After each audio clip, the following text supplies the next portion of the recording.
मुस्लिम समाजाच्या पवित्र रमजान महिन्याला सुरुवात होणार आहे. मात्र मुस्लिम बहुत क्षेत्रामध्ये मूलभूत सुविधांचा अभाव असल्याकारणानं नागरिकांना त्रास सहन करावा लागतोय.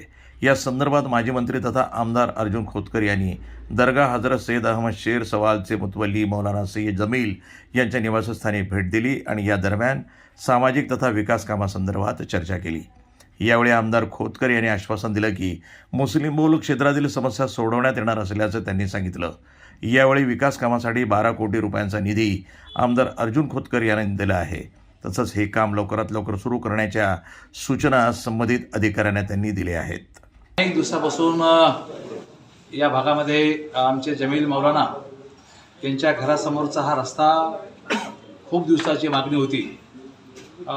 जमील मौलाना यांच्या मागणीनुसार आमचे जावेदभाई, जफरभाई, आमचे शाहबाज यांच्या सर्वांच्या मागणीनुसार मी यांची 2 मागण्या मी पूर्ण करत आहे. आज जमील मौलाना यांचं घर ते ओपन स्पेस तो DS काय पार्क होता तरी तो आहे तिथपर्यंत 2,37,00,000 रुपये आणि इथून जो राम तीर्थ रस्ता जातो तिथं उतार है, उतार से लेकर तो राम तीर्थ के पुल तक वहाँ का एक रास्ता 2.25 करोड़ का.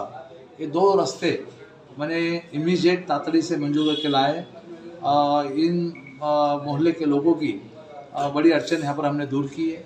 आप देखेंगे कि दुक्की नगर से गैस का गोडाउन उसके लिए 7 करोड़ का नया रास्ता बन रहा है. ये 5 करोड़ के बन रहे, तो 12 करोड़ रुपए यहाँ पर मैंने दिया है. ये लोगों की मांग थी, वो रास्ता बनाना चाहिए. ये रास्ता मैं कल काम शुरू करूँगा. NTV news Marathi, Jalna.